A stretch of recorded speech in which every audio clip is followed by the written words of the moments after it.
Good morning. How's everybody doing tonight?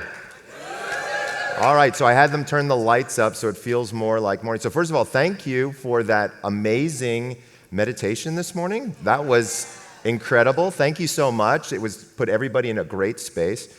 So hi, I'm Dr. Michael Breus. I'm known as the sleep doctor, but I am also the Mindvalley sleep doctor. So what does that mean, right?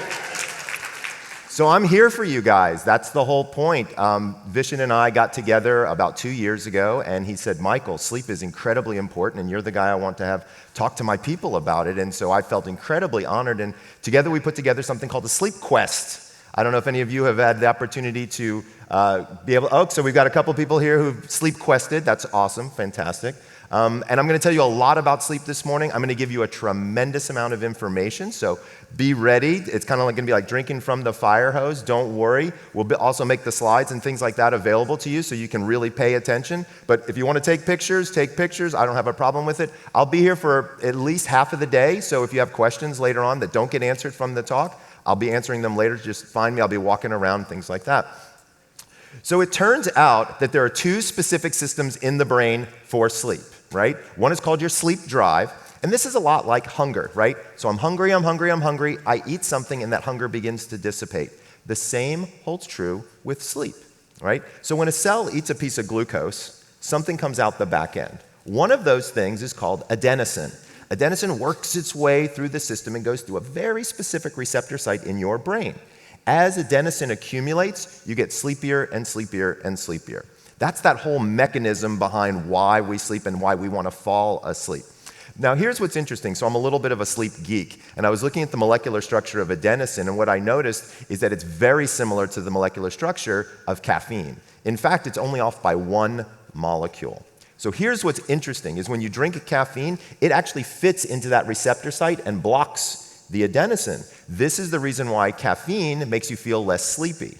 But with caffeine, your brain burns through the caffeine pretty quickly, and then the adenosine comes flooding into the system, and that's when that caffeine crash has a tendency to happen. Have anybody in here experienced that caffeine crash where you drink a little bit of caffeine and then bam, you get clobbered later on in the day? That's where that's coming from. But that's only one system. The second system is called your sleep rhythm. So you ever notice how you kind of get hungry around breakfast time, around lunchtime, and around dinner time? That's your circadian rhythm. We have over 300 circadian rhythms in our system, but sleep circadian rhythm is probably one of the best known. So here's what's interesting about the sleep circadian rhythm is most people, at least in the United States, have a tendency to fall asleep somewhere between 10 and 11 o'clock. So one of the things we know is if your rhythm is on sync and your drive is high, you sleep.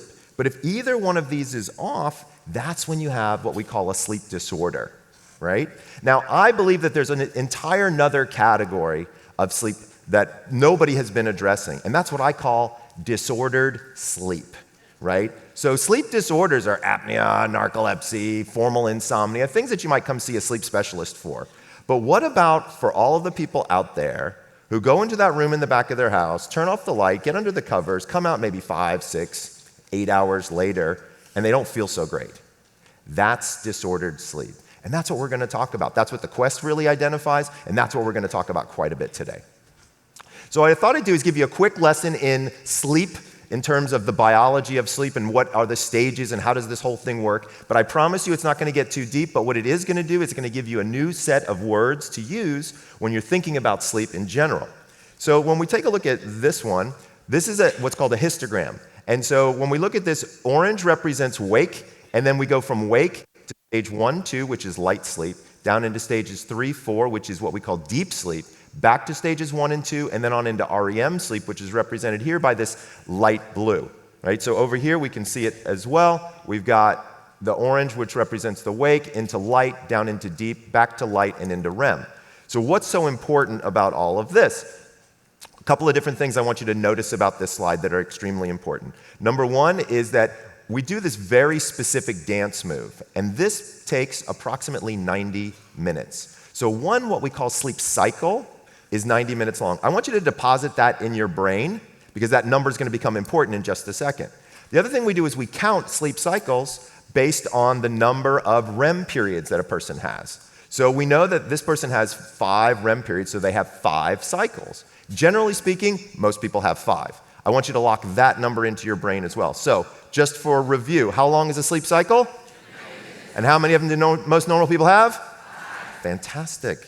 Mia, this group is very responsive. I'm not getting maybe you just don't like her jokes. Well, we'll see. She's very funny, by the way. I think she's hilarious. I listen to her all the time.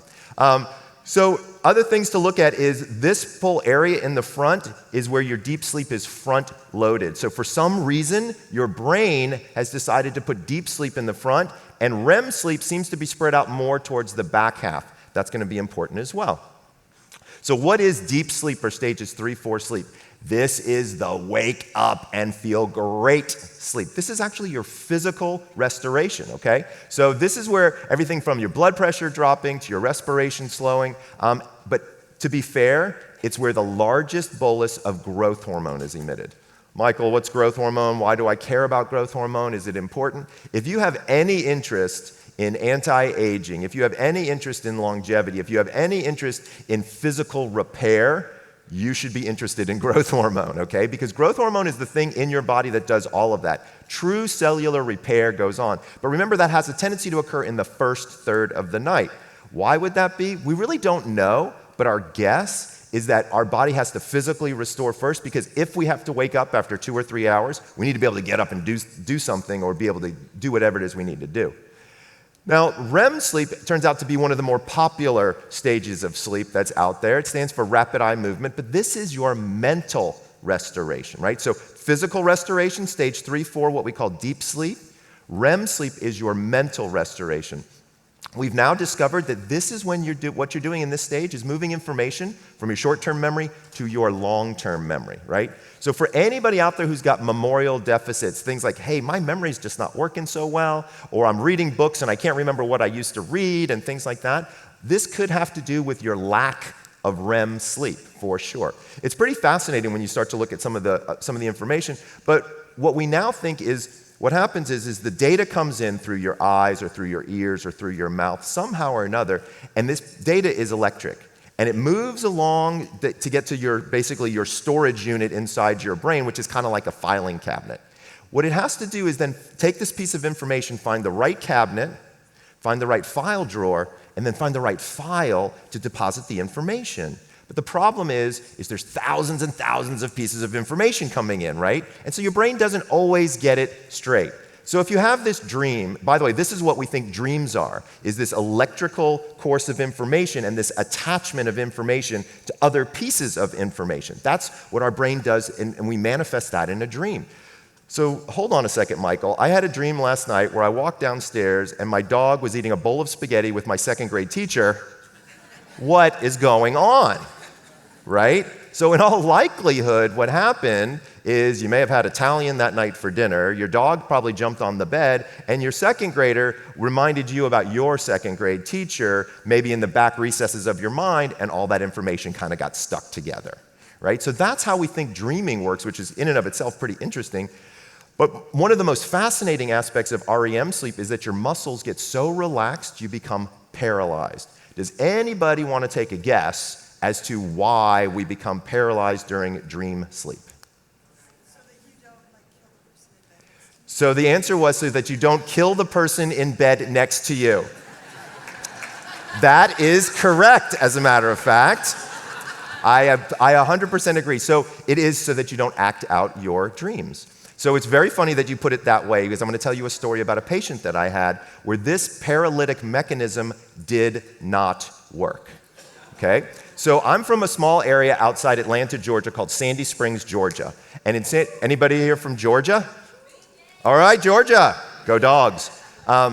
So anyway, it's a hunting community. And if you're a hunter, you know that if you shoot a doe and you don't kill it, you either have to slit its throat or crack its neck, right? It's the most humane thing to do. This man woke up with his wife's head ready to crack her neck. What's the first question? Come on, what's the first question? Did he kill her, right? Doesn't everybody want to know, did he kill her or not? No, he did not kill her. What's the second question? Did she kill him? That's a good one. Are they divorced is usually the second question. She is a very patient woman, let me tell you. Here's what was so fascinating. So this is called REM behavior disorder. It's a well-known disorder. It's rare, but well-known. With one medication, we were able to completely disrupt this behavior. But what was so fascinating is in 35% of cases with REM behavior disorder, it's a precursor for Parkinson's syndrome. And this gentleman was one of those people. And so we were able to get him into neurology literally 10 years before we saw any type of Parkinsonian type of symptomatology, raising its ugly head. So we literally changed the course of his life by understanding his sleep. And I use that as an example for you guys because you've got to look at your own sleep, right? Your sleep will tell you what's going on in your body, whether your body is healthy, whether your body is not. If you've got light disrupted, crappy sleep, guess what? Something's going on, right? And you need to think about that. You need to listen to your sleep. And that's one of the reasons that I get up here and I get to do all this kind of fun, interesting stuff. Interestingly, though, in REM sleep, your heart rate actually increases. Believe it or not, you use as much glucose during REM sleep as you do when you're awake. That's how fast your brain is going and what your brain is doing. So somebody asked me one day, they said, so if I get really a lot of REM sleep, will I lose weight, Dr. Breus? Maybe. Believe it or not, REM sleep is the stage of sleep that you lose the most weight in because your brain is actually consuming the most calories. We talked about how dreaming occurs and why it occurs. So let's use some of our information, right? So we know that the average sleep cycle is how long? 90 minutes. We know the average person has how many? 5. Right? So 5 times 90 is? I didn't tell you there was going to be math this early in the morning, did I? 5 times 90 is? 450 minutes divided by 60 would be 7.5 hours. So let me be clear, 8 hours is a myth. The math doesn't even work, okay? Everybody's sleep need is individualized, and I'm going to show you how to figure it out. You take your socially determined wake-up time, you take those 7.5 hours that we were just talking about, you count backwards from when you wake up, and this becomes your new bedtime. Let's be honest, when was the last time somebody told you to go to bed? What were you, like 8? Right? 10? That was a joke, guys. Come on, work with me. There we go. I got the big laugh in the back. I appreciate it. So let's make the math simple, right? If you wake up at 6:30, you subtract 7.5 hours, you go to bed at 11. So I tried this, and it failed miserably. I went to bed at 11, and I woke up at 5:30. You guys don't know me very well. I'm a night owl. Okay? The only thing I hate more than mornings are morning people. They're just so damn chipper in the mornings. Like, I'm not that guy, okay? So I certainly wasn't interested in being awake at 5:30 in the frickin' morning. So I went to bed at 11, woke up at 5:30 again, said, all right, I'm gonna go to bed at 12, see what happens. Went to bed at 12, I woke up almost on the nose at 6:30, right? So my sleep cycle turns out to not be 90 minutes, it's like 81 minutes. Michael, how did you figure that out? Guys, I work in a sleep lab.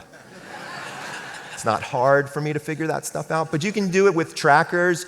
There's actually a group here that I was talking to earlier that's got a really interesting sleep tracking device that's going to be coming out. So there's a lot of things that you can do to learn more about how you can actually affect your sleep. And one of those ways is assessment. Try this experiment at home. You will be shocked at how easy it works. Now, one of the things that I know and that I've been working on for a long time are these things called chronotypes. Now, you might not have heard of the term, but you've actually heard of the concept. Has everybody in here ever heard of somebody being called an early bird or a night owl? Yes. Those are chronotypes. Turns out those are genetically predetermined. You can't change your chronotype, but I found a fourth one. So we used to think there were early birds, there were night owls, and then what we called hummingbirds, which were people in the middle. Now, to be fair, I'm a mammal, not a bird, so I decided to change the animals a little bit. Now, to be fair, when we were in this marketing discussion to decide we were going to come up with new animals to represent the different chronotypes, we had to choose very wisely. Nobody wants to be a porcupine. We've discovered this in our early marketing meetings together. So I chose animals that actually have the circadian rhythmicity that we're talking about. So lions turn out to be my early risers, about 15%. This replaces the early birds. And so early morning optimists with medium sleep drive. These are my go-getters, my COOs of a company for sure. They're likely to prioritize health and fitness. They have a tendency to make a plan and stick to it. So you know these people, right? They make a list every morning, and they go from step 1 to step 2 to step 3 to step 4. They're the ones who woke up at 4:30, 5 o'clock in the morning, right? They're the people I don't really like a lot. Just because I can't handle it, right? I can't get up that early. But people tell me all the time, oh, I wish I was a lion, Michael, because I'd love to get up that early and be able to do all this cool, amazing stuff. Well, here's the only problem with being a lion. Dinner and a movie is out. You've been up since like 4:30 in the morning, right? I mean, there's no way you're going to make it through a movie. So socially, lions don't do so well, but in most other areas, they actually do pretty well.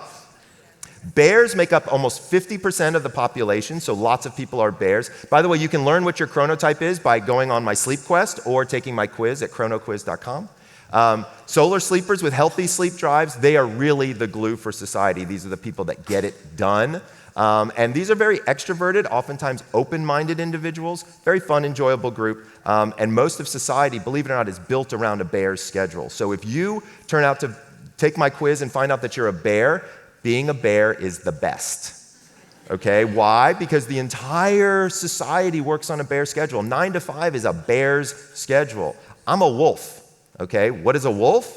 A wolf is a night owl. I've always been a night owl historically. I'm kind of one of those out-of-the-box thinkers, but a lot of my night owls are my actors, are my musicians, are my artists, my creative types of people. They can be big risk takers, though. I will warn you, we do have a tendency to do that. But if we make a list, we go from step 1 to step 12 to step 47, right? Like, we never go in order, but it makes a lot of sense to us for some strange reason.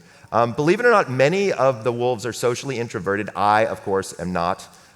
Particularly socially introverted, but they are deep, loyal friends. And then there are the dolphins. So the dolphins are my problem children. The dolphins are historically my insomniacs, and that's who I added to the vernacular. So I went from early birds, night owls, and then middle, and I added the new category of dolphins. These are my people who have difficulty sleeping. So often erratic sleep schedules, short sleep drive, but they are oftentimes very highly intelligent people, but they've just got a little bit of obsessive-compulsive disorder, and what it ends up doing is their jobs are never quite done. You know this person, right? They've fixed it and fixed it and fixed it and fixed it, right? And they never stop fixing whatever the project is that they're working on, when, of course, everybody around them looks at their project and says, this is amazing, I can't believe you did all of this. They have a tendency to be very fast-talking, a lot of fun, but they are more on the anxious side of the realm. So how can we use, so you may have identified with one of these 4 chronotypes. Now let's put them to use. So we're going to take a look at 2 major substances that affect sleep in your life. Those would be caffeine and alcohol, right? So let's talk, how many people in here drink coffee?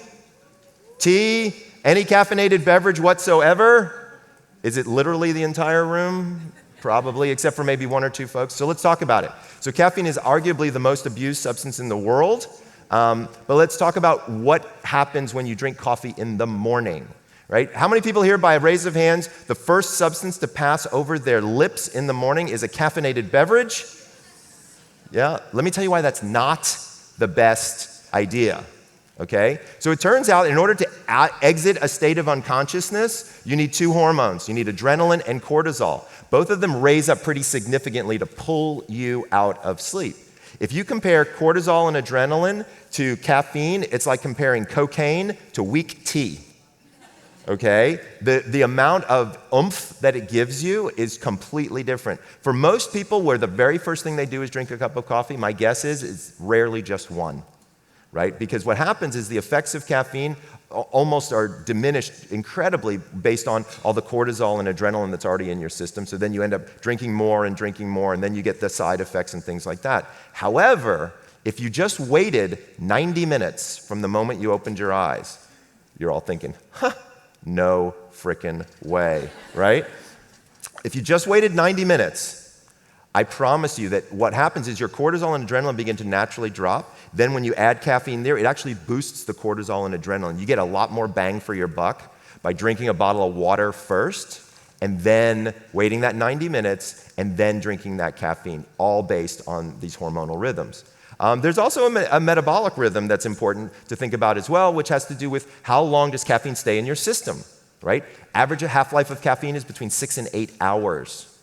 Right? So I'm also recommending that you want to stop caffeine by about 2 p.m., right? Because what happens is if you stop caffeine at 2 p.m., then it gives you about 8 hours till about 10, which remember is kind of the average amount of time when people go to bed. Now, how many people do we have in here? Probably like almost 200 people here this morning, right? So there's at least 20 people in the room right now, and here's what you're saying. Sleep doctor. He has no idea what he is talking about. I can have a cup of coffee at dinner, and I can fall right to sleep. How many people in here think I'm full of it? Raise your hands.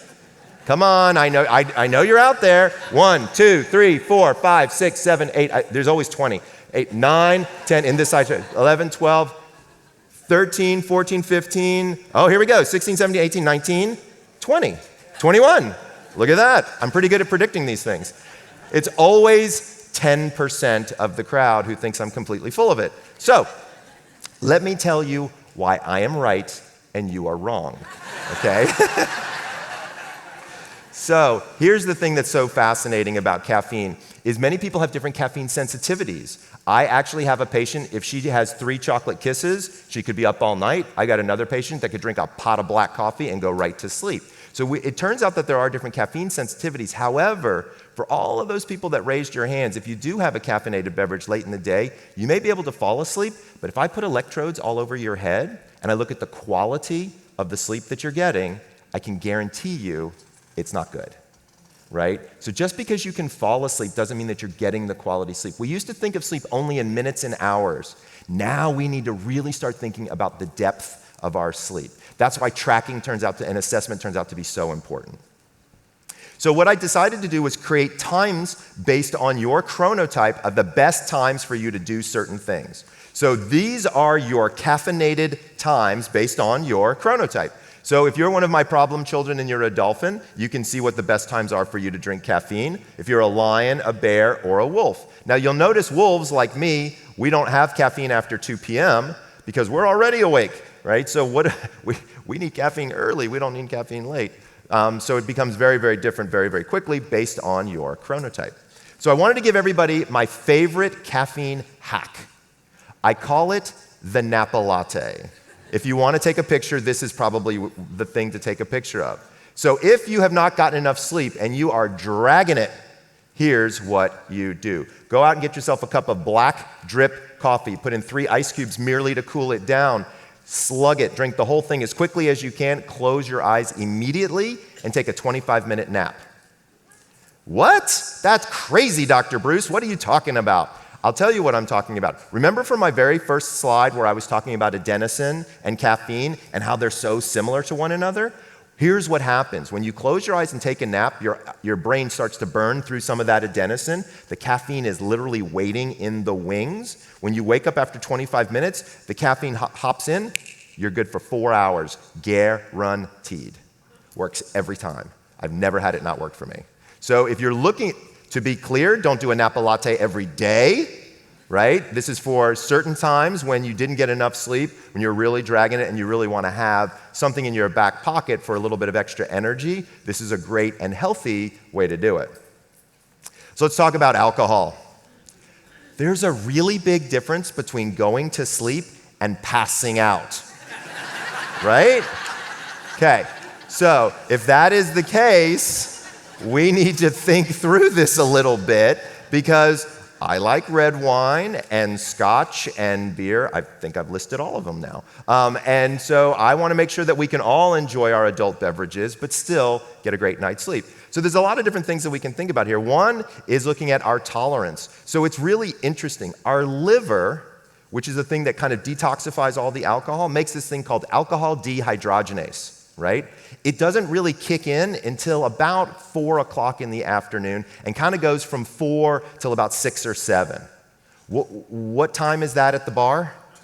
Happy hour. I'm not convinced that the bartenders in the 1800s who discovered happy hour knew about this biological thing that's going on, but I can tell you that they figured out that, wow, people can surely drink a lot between 4 and 6 in the afternoon, and that has a lot to do with your rhythm. So if you're out for brunch on a Sunday morning and you decide to have a mimosa at 11 o'clock, you're probably going to get pretty tipsy, whether you like it or not, because again, your body doesn't have that alcohol dehydrogenase in it. Waiting a little bit longer gives you a little bit better opportunity to metabolize through it and not have such a big effect. So what I did was I created a table for strategic drinking. So based on your chronotype, I am going to tell you exactly when you should have alcohol. Wait, there's more. There's also hangover hacks that I've added to this slide as well. This appears to be a very popular slide with this crowd. I'm not really sure why, but we'll continue on. Mia, you did say it was quite a party the other night, or last night rather. So these are the times when you will drink at your best, right? Meaning that you will still enjoy alcohol, you'll still get the nice feelings from it, but it won't be too much for you to be able to handle. To be clear, it's 1 drink an hour, guys, okay? Don't go crazy, right? Please be careful, those types of things. One of the things you want to do is you want to remember that alcohol is a diuretic, right? It makes you have to go to the bathroom, and once you break the seal, you're going to be peeing all night long. What you don't want to do is go to bed dehydrated. Most people don't know this. Sleep is a dehydrative event. You lose almost a full liter of water every night while you're sleeping from the humidity in your breath, believe it or not. So what you don't want to do is go to bed dehydrated from drinking too much alcohol, have this dehydrative event called sleep, and then wake up in the morning, and what's the first thing you do? Drink coffee, which is also a diuretic. So it puts your body into a huge state of dehydration, and your body doesn't function well when it's dehydrated, right? So thinking through the whole idea, you really want to be careful in what you're doing. And these should be some of the steps that should be able to help you. There's at least 2 studies to show that coconut water helps with a hangover. I thought that was fascinating, right? I mean, this is great research for me to be able to send out into the universe. So if you have coconut water, just have a half a coconut water before you go to bed. You'll be surprised because it's loaded with magnesium. It turns out that alcohol pulls a lot of magnesium and a lot of vitamin B out of you. And that's part of the reason that you have that hangover. Magnesium and vitamin B in the morning could be helpful. Stop drinking approximately 3 hours before bed. So 1 hour per alcoholic beverage. So if you have 2 to 3 glasses of wine with dinner and you stop dinner at 8, you are good to go by 11 if you've had 2 to 3 glasses of water. Very simple, very straightforward. What does good sleep do for you? Literally everything, right? Everything you do better with a good night's sleep. So there was recent data to show that cancer cells multiply faster the more sleep deprived you are. Cancer, okay? I'm not fooling around. The Nobel Prize in Medicine 2 years ago was given to circadian researchers. Yay, sleep, right? It's getting out there. We're learning all kinds of amazing, important things about sleep. There's now data to show that if you deliver chemotherapy at a particular time in somebody's 24-hour cycle, you need less chemo and it's more effective. Right? Less poison going into the body, more effective just by administering it at the right time in somebody's circadian cycle. This is real science, guys, and it's really effective, and it's definitely something that you can control. Sleep is a skill set, okay? You can learn how to sleep better, and you can make your sleep better. Absolutely, every single person in this room can do it. How many people in here travel? So there's a lot. Okay, so I travel constantly, as I'm sure you can imagine. And one of the biggest problems is how do you sleep on a plane, right? So I don't know if you know about this. There's a great website called seatguru.com. You type in your flight number, and it brings up a schematic of the fuselage, and it tells you red light, yellow light, green light, what the best seats are for sleep on the plane, which is pretty cool. I think it's awesome, and it tells you things like where's the most noise, so it's really pretty interesting. I bring my own sleep kits, especially on international travel, because quite frankly, what they give you isn't that fantastic. So I bring my own eye mask, my own earplugs, and I also bring podcasts and things like that to listen to. And then also I use things called progressive muscle relaxation, guided imagery. So I've got all these things that are available to me on my phone with my sleep kit, and I'm out like a light. Now, to be fair, there's this thing called jet lag, right? So you start one place, you go to another place, but your brain doesn't know that you've actually been in an airplane for the last 18 hours, and all of a sudden you're in a new time zone. What do? So we started working with a group and discovered that by using these 4 components, light, melatonin, caffeine, and napping, you can actually completely obliterate jet lag. So I had a patient who is a Saudi Arabian princess. I know that sounds odd, but when you're in my business, you'd be shocked at who shows up. So here's what we did with her. I want to show you how it worked. and then I'm going to show you what you can do to do it yourself. So you can see the top is Los Angeles, the middle is Germany, the third is Saudi. So that's where she was going, going from Los Angeles to Saudi. So she went to bed at 11 p.m. That's where the purple starts over here. And if you look over here, she went to bed right here at 11. Got to get my hand straight. 11 p.m. She then sleeps. Then she wakes up right here, has caffeine and light. Goes to bed at the same time. You'll notice now she's waking up an hour earlier. Again, caffeine and light. She goes all the way, and now she takes her first flight with melatonin. Right? So she has her melatonin here. She takes her first flight, sleeps for 3 hours, then she's awake for the remainder of that flight. They touch down in Germany, refuel, then she's awake for the remainder of the flight. She now lands in Saudi. It's 12 midnight. She takes her melatonin and goes to bed. And that's literally how it works. By doing 2 days prior to her leaving, we were able to completely disintegrate her jet lag, literally in 3 days. She was normally experiencing jet lag for 7, 8, 9 days. The human body will actually adapt to jet lag by 1 hour per time zone crossed. 1 day per time zone crossed. So it takes a while when you're crossing multiple time zones. So this type of scheduling can be very, very helpful. So as my gift to all of you, and thanks for you attending, this is actually an app that you can download for free. If you use the code TheSleepDoctor, I've actually created this thing called Time Shifter. Please download it, check it out. For international travel or domestic travel, you can do whatever you want, but you can log it all in and check it out. And it'll actually tell you exactly what to do with those 4 components. So lots of people ask me about sleep hacking, right? So can I do something called polyphasic sleep, right? So can I get less sleep at night, take a couple of quick naps during the day, and make it all work? So believe it or not, you can. It's not the healthiest thing in the universe to do, but you can do it. By the way, they've been doing this in Latin America forever, right? Because they have siestas that people have been taking in the middle of the day, and that's kind of these 2 different phases of sleep, right? We have your core 6 hours, you take a 20-minute nap. What you've done then is now taken, let's say you had 7 hours. By doing this, where you do 6 hours with a 20-minute nap, you just took 40 minutes off of your total sleep time. Michael, what else can I do? Well, you could even do it further. You could use the 2-nap method, go for 4.5 hours from 11 p.m. to 3:30 a.m., and then take these 20-minute naps throughout the day. I just took off 110 minutes off of your 7-hour sleep cycle. Oh, but Michael, can I do even further? Yes, you can. You can do a 3-hour core and naps at these different times. Now, let me be clear. This is not an advisable thing to do, right? Can you do it? Can the body withstand it? Absolutely. Here's what happens. By the 3rd week, if you have any proclivity for depression, it'll pop in a major depressive episode. Now you have 2 problems on your hands, right? If you have any proclivity for depression, this is not a great idea. Other thing is, this is really lonely. I've had many, many people come to me and say, hey, I want to do this, and what they discover is they're only sleeping from 12:30 to 3:30 in the morning, and there's only so much they can do on the internet. They're like, there's nobody that I care about that's awake at this time. And so we start to find that people think that it's going to be a great schedule because they're going to reduce their sleep and get so much done. But the truth of the matter is you can't mess with Mother Nature, right? Get your sleep. Don't do something like this. All it's going to do is wreak havoc across your body and your mind, I guarantee you. So what are 5 things that everybody can do today to help them sleep better tonight? Let's talk about it.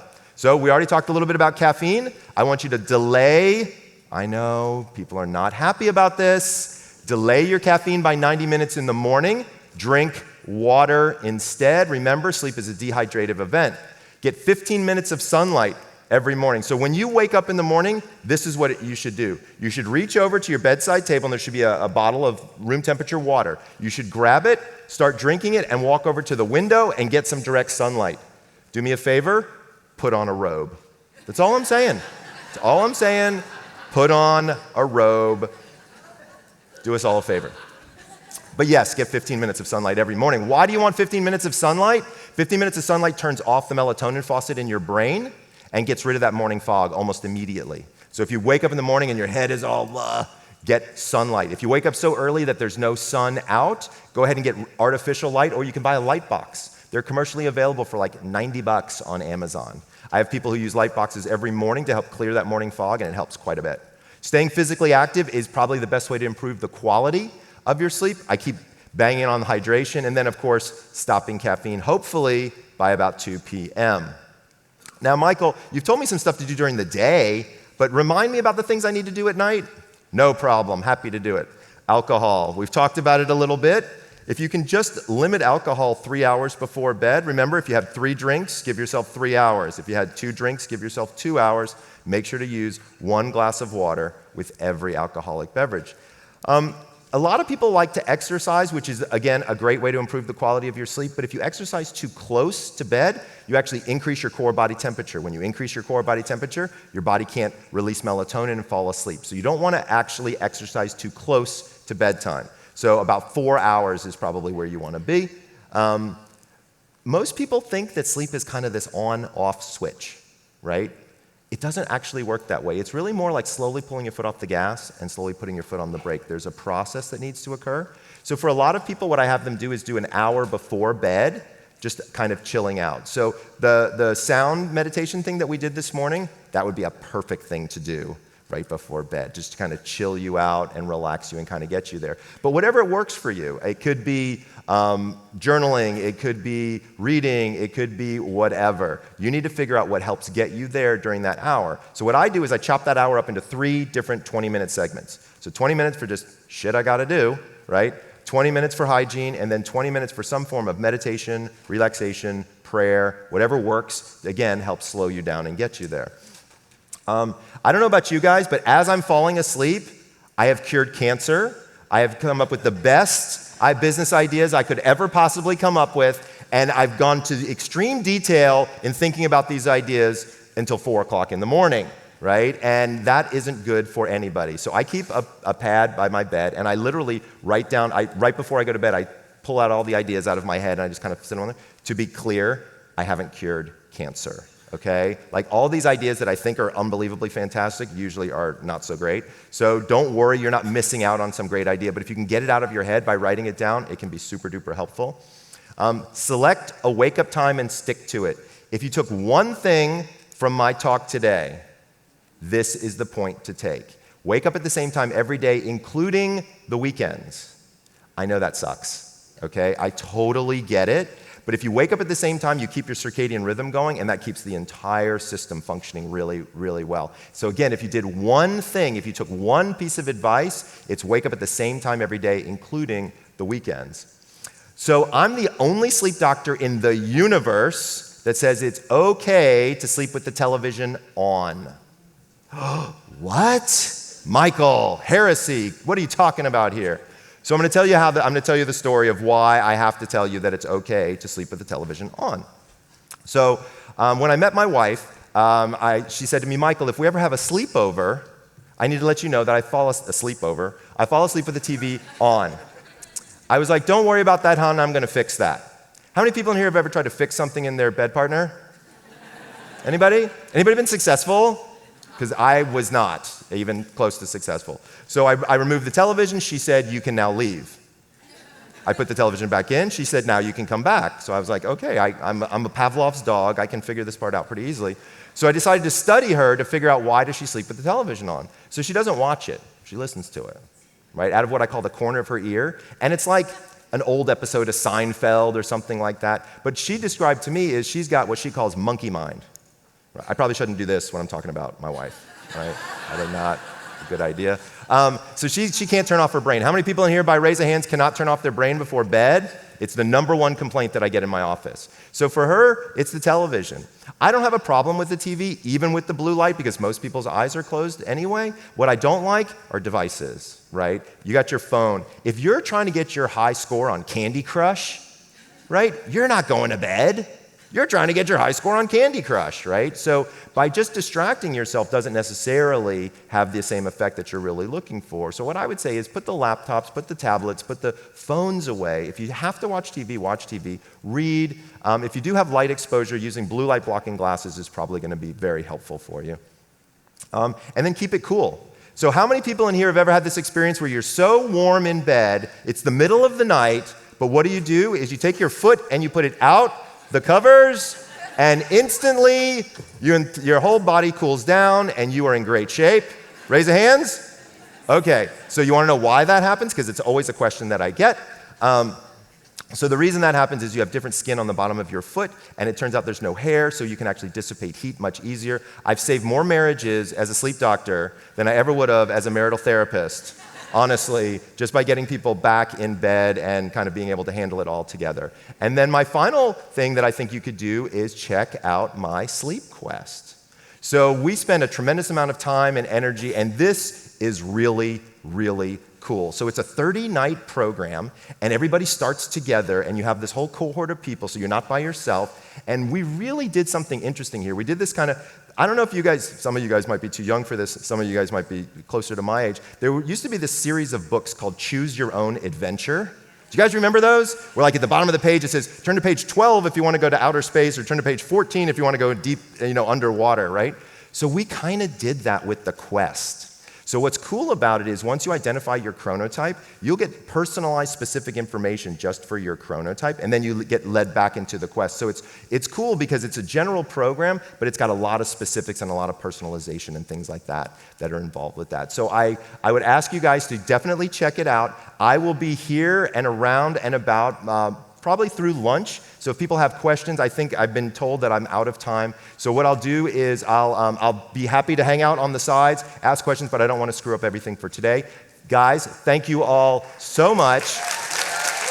I certainly appreciate all the time that you guys and that you have spent listening to me this morning. Once again, I appreciate you all. Have a great day.